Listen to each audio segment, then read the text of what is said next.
ওরা 219 কোটি টাকা করে আলাইছে তো উসা ওইটার সাথে এটারও বেশি উসা দেওয়া লাগবে তো ইন্ডিয়া তো উসা ইন্ডিয়ার থেকে পশ্চিমে যত যাইবেন তত উসা লিবিয়া আমি লিবিয়া গেছিলাম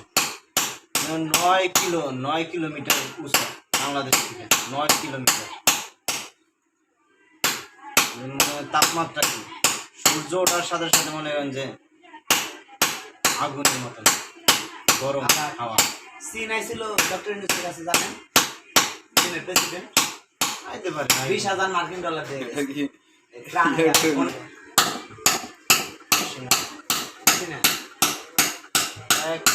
$1 হলো 115 টাকা এখন ডলার বলে বাড়ছে না এই না কত বাড়ছে না কমছে 18 টাকা না কই টাকা জানি ওই দিন শুনলাম ডলারের দাম 30 ছিল 15 হয়েছিল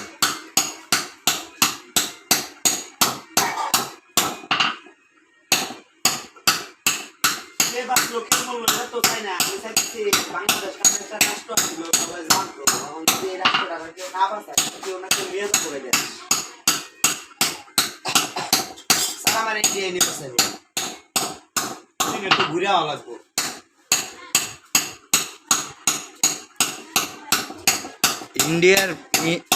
ইন্ডিয়ার সীমানার যে রক্ষাকারী বাহিনী আছে বিজিবি আর বাংলাদেশের বিজিবির ভিতরে না তুমুল গন্ডগোল চলতেছে এই দুর্নীতিগুলো না করতে টাকা পয়সা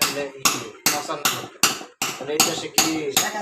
এই দেশে থেকে একেবারে বুড়া মাছের মতো জাল গেছে কেটে লয়ে গেছে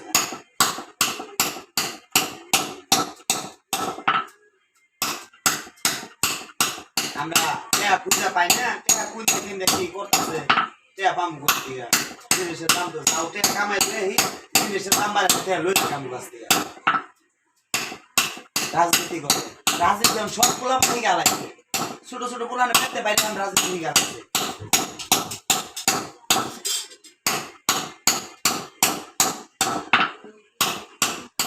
রাজনীতির প্রশ্ন নাই মানুষ মারা টাকা মারা খাওয়া এই দেশ থেকে পালানি অন্য দেশে বাড়ি করা কিন্তু ভাষণ করেছেন ডাক্তার যে আমরা অনেক মানে 1972 সালে স্বাধীন করছি